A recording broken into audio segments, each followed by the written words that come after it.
নমস্কার, কেমন আছেন সবাই? আশা করি সবাই খুব ভালো আছেন। আমরাও সকলে খুব ভালো আছি। চলুন, আজকে আপনাদের জন্য আমি নিয়ে চলে এসেছি আমার হাতে তৈরি প্রথমবারের জন্য দই বড়ার রেসিপি। জানি আপনারা সবাই দই বড়া বানাতে জানেন, কিন্তু আমার কাছে এটা একদমই স্পেশাল, কারণ আমি প্রথমবার ট্রাই করছি, তাই আমার খুবই আনন্দ হচ্ছে। চলুন, যার জন্য আমি কিছু প্রিপারেশান আগে থেকেই করে নিয়েছি, কারণ এখনকার দিনে আর কেউ লং ভিডিও দেখতে চায় না, তাই ভিডিওটা যাতে খুব বেশি বড় না হয়ে যায়, তাই কিছু প্রিপারেশান আগে থেকেই করে নিয়েছিলাম, আর সেগুলোই আপনাদেরকে অল্প অল্প দেখিয়ে দিয়ে শুরু করছি। এই যে, তাহলে শুরু করা যাক। এই যে এখন যেমন চলছে দই বড়া ভাজার প্রসেসটা, তো এখানে আমি দই বড়া ভেজে নিচ্ছি। দোকানের মতো করার চেষ্টা করেছি, কিন্তু সাইজটা ওই মিডিয়াম মতো হয়েছে, তাই ঠিক আছে, ঘরের জন্য কাজ চলে যাবে। আমার নিজের খুশি মতো যেমন একটা সাইজ দিয়ে দিয়েছি, দই বড়া হলেই হলো। আর এখানে ওই বড়াগুলো ভিজিয়ে রাখার জন্য যে জলটা, সেটা তৈরি করে নিয়েছি। সেটার মধ্যে সামান্য নুন এবং চিনি পরিমাণ মতো দিয়ে অনেকক্ষণ ধরে মিক্স করে নিয়েছি। এবার দই বড়াগুলো এর মধ্যে ডুবিয়ে দেব, আর ডুবিয়ে দিয়ে বেশ খানিকক্ষণের জন্য, ওই মোটামুটি 30 মিনিটের জন্য ভিজিয়ে রেখে দেবো। এখানে দেখতেই পাচ্ছেন বড়াগুলো কিন্তু একদম সবাই আলাদা আলাদা সাইজের হয়েছে। যাই হোক, আমরা বাড়িতেই তো সবাই খাবো, তার জন্য খুব একটা চাপ নেই। আর এই যে, এটা বেশ কিছুক্ষণ এই জলটা অবজার্ভ হবে এর মধ্যে, তাহলে বেশ সুন্দর স্বাদটা আরও বেড়ে যাবে। আর এরপর এখানে একটা ভাজা মশলা আমি দিয়ে দিয়েছি। ওই ভাজা মশলা নয়, আমরা তো এগুলোকে ফোড়ন বলি, তো ফোড়নের মতো একটা দিয়ে দিয়েছি। সেটার মধ্যে ছিল সর্ষে, জিরে আর একটু কারি পাতা, এই সমস্ত কিছু একটু তেলের মধ্যে ভেজে নিয়ে এর মধ্যে দিয়ে দিয়েছি। ফোড়নটার মধ্যে হাফ চামচের মতো মেথিও দিয়েছি সুঘ্রাণের জন্য। আর এটাও কিছুক্ষণ ভিজিয়ে রাখছি। এই যে সুন্দর করে ভিজিয়ে দিচ্ছি, এটাও ভিজিয়ে বেশ অনেকক্ষণ রেখে দেব, ওই 10-15 মিনিটের মতো। আসলে ওই চিনিটা নুনটা দিয়ে এই বড়াটা ভিজিয়ে রাখলে না, বড়ার স্বাদটা, বড়ার ভিতরে বেশ একটু মিষ্টি, একটু নুন, এই স্বাদটা বেশ সুন্দর ঢুকে যায়। আর এই যে দইটা আগে থেকেই আমি একটু আইস দিয়ে ভালো করে ফেটিয়ে রেখে দিয়েছি, যাতে ক্রিমিনেসটা আসে।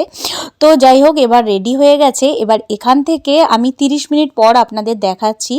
এবার আমি এই যে জলে ভিজিয়ে রেখেছিলাম চিনি আর নুন দিয়ে, যে জলটাতে ফোড়ন দিয়ে ভিজিয়ে রেখেছিলাম, সেই জলটা থেকে এবার হালকা হাতে চিপে বড়াগুলো তুলে নেব। আর বড়াগুলো এত সফট এবং স্পঞ্জি হয়েছে, দারুণ। কারণ আসলে আমি বাড়িতে তৈরি করছি, তো জানি না দোকানে এর মধ্যে অন্য কিছু মিক্স করে নাকি, সেটা আমি বলতে পারবো না। কিন্তু এখানে আমি সম্পূর্ণ বিউলির ডাল, মানে বিরির ডাল যেটা, সেটাকেই ভিজিয়ে পেস্ট করে বড়াটা বানিয়েছি, যার মধ্যে কোনো কিছু মিক্স নেই।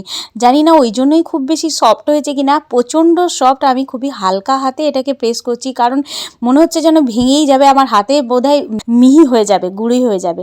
তো সেই জন্য আমি হালকা হাতে করছি। আর তারপর এইটা এখান থেকে নিয়ে এই যে দইটা আগে থেকে ফেটিয়ে রেখেছিলাম, সেটার মধ্যে এখন এগুলো ডুবিয়ে দিচ্ছি। আর যতগুলো খাবো ততগুলোই তৈরি করব, আসলে সবগুলো তো একসঙ্গে খাবো না, তাই এগুলো দইয়ের মধ্যে ডুবিয়ে কিছুক্ষণ ফ্রিজে রেখে দেব। আসলে দইয়ের মধ্যে ডুবিয়ে এই বড়াগুলো কিছুক্ষণের মতো যদি ফ্রিজে রাখা হয়, তাহলে কিন্তু খেতে আরও বেশি সুস্বাদু লাগে। তাই কিছুক্ষণের জন্য আমি এটা ফ্রিজে রেখে দিয়েছি। এবার ফ্রিজ থেকে বার করে নিয়ে এর ওপরে কিছু সাজসজ্জা করে দিয়ে তারপর সার্ভ করব। এই যে, যার জন্য একটা সুন্দর ভাজা মশলা বানিয়ে রেখেছিলাম, আর যা লাগে প্রয়োজনীয় 2 রকমের চাটনি, তেঁতুলের চাটনি, ধনেপাতার চাটনি, আর ভাজা মশলা আর ধনেপাতা কুচি, এই সমস্ত আমি আগে থেকেই প্রিপারেশন করে নিয়েছিলাম। যে ড্রাই রোস্ট মশলাটা আমি এর ওপর ছড়াচ্ছি, সেটার মধ্যে রয়েছে জিরে, ধনে, গোটা জিরে, গোটা ধনে, হাফ চামচের মতো মৌরি, গোটা মৌরি, আর কয়েকটা শুকনো লঙ্কা। সেগুলোকে একটু ড্রাই রোস্ট করে তারপর গুঁড়ো করে নিয়েছি। আর এটাই রয়েছে এছাড়া এর মধ্যে আর কোনো কিছুই নেই। এছাড়া রয়েছে সাজানোর জন্য রয়েছে তেঁতুলের চাটনি, মিষ্টি তেঁতুলের চাটনি, যেটা কিনা আমি বাড়িতেই বানিয়েছি। এছাড়াও রয়েছে ধনেপাতার চাটনি, আর সাথে রয়েছে ওপর থেকে ধনেপাতা আর স্যাও, যেটা বাজারে স্যাও কিনতে পাওয়া যায়, সেই কেনা স্যাও এটা। এইগুলো না হলে তো দই বড়া একদমই কমপ্লিট নয়। তাই চলুন এবার দই বড়াটা কমপ্লিট করে নিই।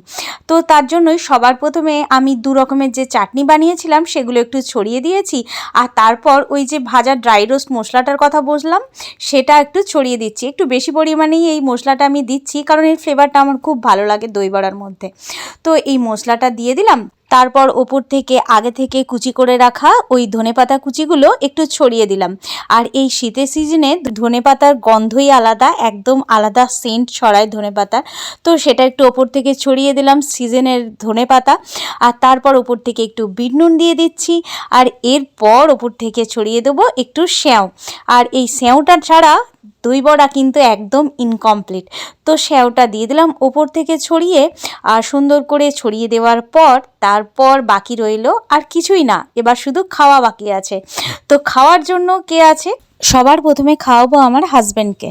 ওর জন্যই একটু অপেক্ষা করছিলাম। এই সন্ধ্যের টাইমে ইভিনিংয়ে কিছু খাবো করতে থাকে, ওর জন্যই স্পেশাল করে বানিয়েছি, তাই অপেক্ষা করছিলাম ও আসার পর এটাকে সুন্দর করে সাজিয়ে নিয়ে তারপর ওকে সার্ভ করবো বলে।